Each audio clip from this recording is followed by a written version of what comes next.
अस्सलामुअलैकुम and very good morning. कैसे हैं आप सब? आई होप आप सभी लोग बहुत अच्छे से होंगे। बहुत सा वेलकम है आपका हम दो हमारे 3 व्लॉग्स में। तो ये वीडियो कल संडे का है, 2 फरवरी का। अभी सुबह के 10 बजने ही वाले हैं। मैं जस्ट अभी उठ के आई और आते सार ही मैंने अपनी कुरान की तलावत लगा दी है मामूल के मुताबिक, और वो करने के बाद मैं अपने-अपने कामों में लग गई हूँ। हस्बैंड की आज छुट्टी है, वो घर पे ही हैं। वो तो टाइम से उठ गए थे जैसे वो उठते हैं रोज़ाना, क्योंकि उनकी वीकडेज़ की रूटीन फिक्स हो गई है कि 7:30 पौने 8 बजे तक वो उठ जाते हैं, फिर नाश्ता करना, फिर दुकान के लिए निकल जाना। तो उसी हिसाब से उनकी आँख खुल गई थी। फिर वो उठ के अपना फ़ोन वगैरह देखते रहे, फिर मैं भी उठ गई, फिर हम लोग बातें करने लग गए। इसी तरीके से करते-करते 9:30 बज गए थे। फिर मैं अभी उठी हूँ और अपना मैंने काम करना शुरू कर दिया है। मैंने कहा रूम खाली है तो मैं रूम से शुरुआत करती हूँ। इसी को पहले सेट वेट कर देती हूँ। ये मेकअप बॉक्स के नीचे इतना खलारा था, ज़ायान के खिलौने, इनकी जैकेटें, मतलब बहुत कुछ पड़ा हुआ था, तो वो मैंने यहाँ से उठाया है। सलीम जब घर में रहते हैं ना तो उन्होंने माशाल्लाह से हर काम में मेरी हेल्प करनी होती है।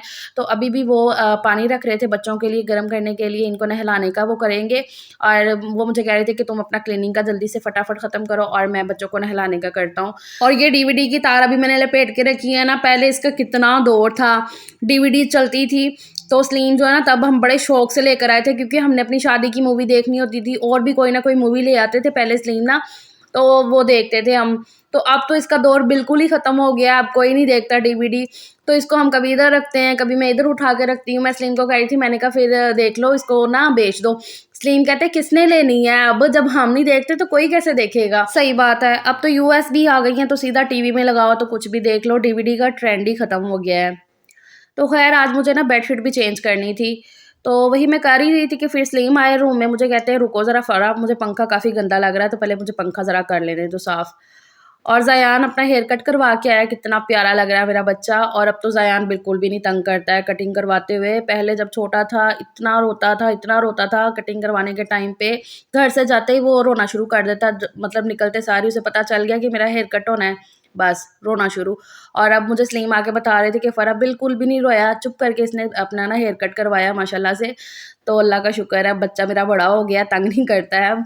खैर बातों ही बातों में सलीम साहब ने जी पंखा कर दिया बिल्कुल चकाचक साफ-सुथरा। बस अल्लाह ताला इन्हें बुरी नज़र से बचाए। छुट्टी के दिन मेरी इतनी हेल्प हो जाती है, मैं चाहे जितना मर्ज़ी मना करती रहूँ कि नहीं सलीम आप बैठो मैं कर लेती हूँ, तो उन्होंने कोई ऐसा काम नहीं है कि वो जो कहें कि नहीं मैं ये नहीं करना। इवन कि झाड़ू तक मैं लगा रही हूँ ना, तो वो दूसरा काम करके फ्री हो गए तो वो कहेंगे चलो लाओ ये झाड़ू का मैं करता हूँ, तुम अपना और कुछ देख लो, ख़त्म करो। तो मैं चाहे उन्हें मना भी करती हूँ कि नहीं, नहीं मैं कर लूँगी, आप रहने दो ये वो, तो कहेंगे नहीं, नहीं मैं लगना तेरे नाल, सारे काम जल्दी ना मुकाने आ, फिर आराम नाल बैठांगे, कल्ला 1 ते 2 11। इस तरीके से उनके ना, मतलब ये थोड़े से डायलॉग ना उनके हैं कि वो हमेशा ऐसे ही बोलते हैं। तो अल्लाह का शुक्र है, अल्लाह ताला इन्हें बुरी नज़र से बचाए, आमीन सुम्मा आमीन माशाल्लाह से। खैर जी मैंने यहाँ पर बेडशीट कर दी है चेंज, ये वाली बिछा दी है, और इस बेड पे बेडशीट बिछाना ना बड़ा ही मुझे मुश्किल लगता है। ऊपर चढ़-चढ़ के सही करनी पड़ती है। खैर बेडशीट को फिर ये करती हूँ कि मैं बड़े अच्छे से फिक्स कर देती हूँ कि जल्दी ख़राब ना हो। ब्लैंकेट रख दिया है, ये मेरी विक्की रज़ाई है जो दूसरी बेडशीट के साथ की है, लेकिन ना ये काफ़ी गर्म है और बिल्कुल बेड के ऊपर पूरी भी आ जाती है, तो ब्लैंकेट जो हमने बाहर रखा हुआ है, तो फिर ये वाली रज़ाई ना हम ऐसे यूज़ कर लेते हैं। सलीम को ना वो सिंगल-सिंगल वाली रज़ाई नहीं समझ में आती है, तो फिर मैं यही वाली रज़ाई रख लेती हूँ। तो यहाँ पर अभी ना मुझे शीशा काफ़ी गंदा लग रहा था, तो मैंने कहा कि चलो इसको भी साफ़ कर लूँ, और मैं शीशा जो है ना हमेशा ये न्यूज़पेपर के साथ साफ़ करती हूँ, जो बहुत अच्छे से साफ़ हो जाता है। जितने भी इसके ऊपर दाग-वाग लगे हैं, हाथ-वाथ लगे हैं, बहुत अच्छे से साफ़ हो जाते हैं। ये ट्रिक मैंने अपनी पार्लर वाली बाजी से सीखी थी। पार्लर में आपको पता है कितने ज़्यादा शीशे लगे होते हैं, तो जब मैं पार्लर का सीखती थी, तो जब मैंने जाना तो जाते सार ही मेरा यही काम होता था कि मैंने ऐसे न्यूज़पेपर के साथ शीशे साफ़ करने होते थे, बड़े अच्छे से साफ़ हो जाते थे। उसके बाद से अब मैंने जब भी घर में शीशा ऐसे साफ़ करना हो तो मैं न्यूज़पेपर के साथ ही करती हूँ, बहुत अच्छे से साफ़ हो जाते हैं। अब हम औरतों को आदत होती है अपना काम थोड़ा बढ़ाने की कि नहीं भई ये भी साफ़ हो, वो भी साफ़ हो। तो इसी चक्कर में ना मैं फिर बाहर हॉल में आई, तो मैंने कहा कि चलो मैं पिलो कवर भी चेंज कर देती हूँ। यहाँ पर सलीम ने पूरा समेट दिया था, ब्लैंकेट को तह लगा के रखना और ये पिलो वगैरह भी अंदर रख दिए थे, और भी जो भी चीज़ें इधर समेटने वाली करनी थी वो कर दी थी। लेकिन फिर मैं बाहर आई तो मैंने कहा नहीं मैं ऐसा करती हूँ कि पिलो कवर भी चेंज कर देती हूँ, ये भी मुझे गंदे लग रहे हैं। और इस टाइम पे सलीम कह रहे अच्छा जी ये अभी काम रहता था, बस कर दो, समेट दो जल्दी। उनका ना ये अब इस टाइम पे शुरू हो गया था। तो मैंने इससे पहले ना झाड़ू पूरा लगा लिया था, अभी साफ़ ही लगाना बाकी थी पूरे घर में। और सलीम बच्चों को नहलाने का ही काम अभी फाइनलाइज़ कर रहे हैं। सजील हानिया तो खुद से नहा लेते हैं, ज़यान को खुद नहलाना पड़ता है। बस ये है कि इनको कपड़े देने और साथ-साथ कहना हाँ जी ये कर लो, वो कर लो, ये काम ना थोड़ा ज़्यादा ही लगता है नहलाने का इनको। तो ख़ैर दोनों पिलो के कवर मैंने बदल दिए, तकिए का मैंने नहीं बदला क्योंकि वो मुझे कोई इतना गंदा नहीं लग रहा था। और उसके बाद अब बारी आ गई है पूरे घर के पर्दे बदले जाने की। आप बोलोगे कि छुट्टी के दिन ही आप ये सारा काम क्यों खोला आपने? दरअसल बात ये है कि ये वाले पर्दे ना मेरे से नहीं खुल पा रहे थे, मतलब इनका डंडा वगैरह ना नहीं खुल पा रहा था, वो सलीम ने ही करना था। जब मैं वो पुराने वाले रूम में अपने रहती थी ना तब तो मैं कर लेती थी खुद ही, पर्दे वगैरह जब मर्ज़ी चेंज कर लेती थी। लेकिन ना मैं 3-4 दिन से सोच रही थी, अभी जब ये लास्ट टाइम मशीन लगी ना तब भी मैंने ये पर्दे उतारने की ट्राई किया लेकिन मेरे से नहीं हो पा रहा था।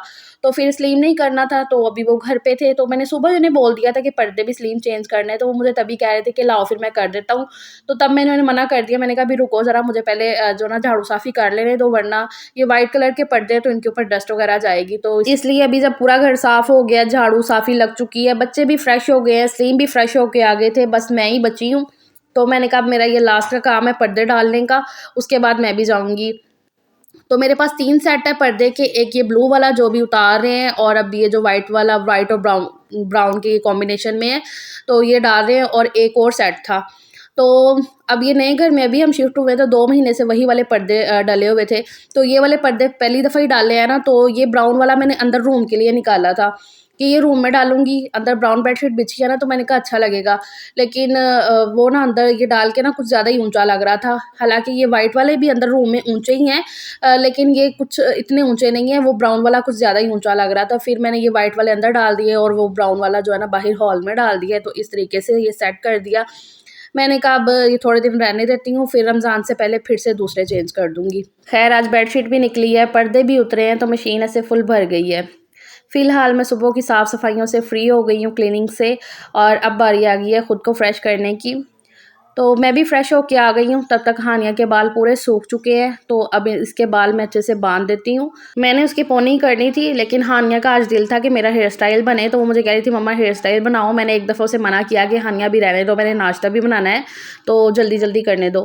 तो फिर उसका मूड ऐसे ख़राब सा हो रहा था, मैंने कहा लाओ मैं पहले तुम्हारा हेयर स्टाइल अब बना ही दूँ, तुम मूड ना ख़राब करो अपना। तो यहाँ पर मैं उसका हेयर स्टाइल बनाने लग गई हूँ, और मैं हानिया के बाल और ख़ुद के बाल ज़्यादातर ऐसे ही गैराज में खड़े होके कंघी कर लेती हूँ, क्योंकि बाल फिर अंदर गिर-विर जाते हैं, तो फिर खाने में जब बाल आ जाए किसी को भी नहीं अच्छा लगता, स्पेशली सलीम को। वो तो बोलना शुरू हो जाते हैं, गुस्सा करना कि खाने में बाल आ गया ये वो ना, तो फिर एहतियात करती हूँ मैं उस हिसाब से। तो यहाँ पर कुछ इस तरीके का हानिया के मैंने बाल बना दिए हैं। मैं पूरे ही बाँध दी थी, लेकिन उस मैडम को कुछ ऐसा हेयर स्टाइल चाहिए था, तो फिर उसी के हिसाब से मैंने कर दिया है। बच्चे खुश तो भई हम खुश। फिर मैं अपने भी बाल जल्दी से कंघी करके फ्रेश हो के फटाफट से आ गई हूँ किचन में, क्योंकि भूख सबको शदीद वाली लगी हुई है। 12 बज गए थे मुझे ये सारे काम-शाम ख़त्म करते-कराते, और नाश्ते के लिए आज सबने बोला हुआ था कि मूली के पराठे हम खाएँगे। वैसे ज़्यादातर तो जो ना संडे के दिन बाहर से आ जाता है नाश्ता, तो जब मैं इतने ज़्यादा कामों में लगी थी ना, सलीम ने बोला कि मैं ले आता हूँ नाश्ता फिर बाहर से ही। तो फिर मैंने कहा नहीं, सबका दिल है मूली के पराठे खाने का ही, तो मैं बस बनाती हूँ फटाफट से, मैं बस फ्री हो ही रही हूँ। इसी तरीके से करते-कराते उनको ना मैं ये टाइम तक ले आई थी। और आज ना मैंने पहली दफ़ा ना ये वाली स्टफ़िंग बनाई है मूली के पराठों की, मतलब मूलियों की स्टफ़िंग ये वाली तैयार की है कि चूल्हे पे उसका पानी ऐसे सुखाया है। मुझे ना ये वाला तरीका जल्दी लग रहा था, तो फिर मैंने ना यही किया कि मसाला भून के तो उसमें सारे मसाले ऐड करके, तो फिर मैंने ना मूलियाँ क्रश की उसमें डाल दी, और पानी उसका अच्छे से सूख चुका है। और अब मैं जो ना जल्दी-जल्दी से इनके पराठे तैयार कर लूँगी। और भूख सबको मैंने जैसे कि बताया बहुत ज़्यादा वाली लगी हुई थी। लेकिन ये है कि सारे कामों से फ्री होके ना, घर की साफ़-सफ़ाइयों से फ्री होके, खुद भी फ्रेश होके नाश्ता वग़ैरह, खाना वग़ैरह कुछ भी बनाने का ना एक अपना ही मज़ा है। फिर वैसे ना दिल में सुकून रहता है कि हाँ भई घर साफ़ है, कुछ भी है, कोई मसला नहीं है, कोई आ भी जाए, और खुद को भी बड़ा अच्छा लग रहा होता है। मुझे तो बहुत अच्छा लगता है। हाँ, ये पता होता है कि ये जो सफाइयाँ मैंने की हैं ना, ये थोड़ी देर की हैं। बच्चों ने फिर ज़ाहिर-सी बात है फैलाना ही होता है। लेकिन ये है कि ज़रा एक तसल्ली हो जाती है दिल में। तो यहाँ पर अब मैं सबके पराठे बनाती जाऊँगी। मैंने सलीम को एक दफ़ा पूछा था, उनका ना मैंने कल पाए का सालन बनाया था। बड़े के पाए, बोंग पाए मैंने बनाए थे, उसका एक पैकेट पड़ा हुआ था ना, पिछली दफ़ा मैंने एक बना लिया था एक पैकेट, तो अब एक पड़ा हुआ था, तो वो मैंने फिर रात को उनके लिए बनाया था। रात को उन्होंने खा लिए थे वो, तो अभी वो कह रहे थे कि मेरा दिल नहीं है, मैं मूली के पराठे ही सबके साथ ही खाऊँगा। तो यहाँ पर बच्चों के लिए मैं दही निकाल रही हूँ। हानिया खाएगी चीनी वाला दही और सजील जो ना सिंपल दही लेगा पराठे के साथ, तो वही मैं उनको दूँगी। और सलीम और मैं तो इकट्ठे बैठ के खाएँगे, तो वो कह रहे थे कि तुम सबके लिए बना के ले आओ, तो फिर ही मैं बैठ के खाता हूँ तुम्हारे साथ ही। तो यहाँ पर लाल-लाल से पराठे करके मैं बनाऊँगी क्रिस्पी से, और बहुत टेस्टी लगे थे ये वाले पराठे भी। मतलब मूलियों की ये वाली स्टफिंग मैंने पहली दफ़ा तैयार की थी ना, तो अच्छा लगा था, मज़ा आया था खाने का। तो यहाँ पर गरमा-गरम पराठे बना के मैंने सबको दे दिए हैं। अब बस मेरा लास्ट का पराठा बचा हुआ है ऊपर, वो मैंने डाला है, तो मैं यहाँ पर साथ-साथ समेट दूँगी जितना भी हुआ है। तो ये स्टफिंग इतनी जो बच गई है, इसको मैं डब्बे में भर के रख दूँगी, फ्राई पैन धुलने के लिए जाएगा, और जो भी सूखा आटा वगैरह वो मैंने उठा दिया यहाँ से, शेल्फ़ भी क्लीन करके। तो फिर मैं जाऊँगी अपना नाश्ता करने के लिए। इसलिए मुझे आवाज़ें इस टाइम पे दे रहे थे कि आ जाओ, आ जाओ, और मैं कह रही थी हाँ जी, बस पराठा बन ही रहा है, पराठा बन ही रहा है। तो ये जो जितनी भी स्टफिंग निकली है, तो वो मैंने इसमें भर दी है, इसे मैंने फ्रिज में रख दिया, और यहाँ पर मेरा पराठा भी बन गया है। अब मैंने चाय रखी गर्म होने के लिए, और उस बीच में मेरा तवा मेरे ऊपर ऐसे पीछे से आके गिरा, पाँव पे लगा है। तवा ना ये वाली जगह पे सही नहीं रहता है, तो वो गिर ही जाता है। तो मैंने कहा जब तक चाय गर्म हो रही है ना, मैं ये शेल्फ साफ़ कर लेती हूँ, क्योंकि उसके ऊपर खुश्क आटा गिरा हुआ है ना, तो ऐसे जमने सा लग जाएगा। अब चाय गर्म होगी तो कप्स में डालनी है, जाके बैठना है उधर, अच्छे से नाश्ता एन्जॉय करना है, अल्लाह का शुक्र अदा करना है, फैमिली टाइम है ये हमारा अल्हम्दुलिल्लाह। अब इसके बाद पूरा दिन फ्री रहना है, क्योंकि रात के खाने में अम्मी के घर से कढ़ी आ जानी थी, तो वही हो जाना था। और बस ये व्लॉग का मैं यहीं पे एंड करती हूँ। इंशाल्लाह फिर मिलेंगे एक नए व्लॉग में। अपना बहुत सा ख्याल रखिएगा। अल्लाह हाफ़िज़।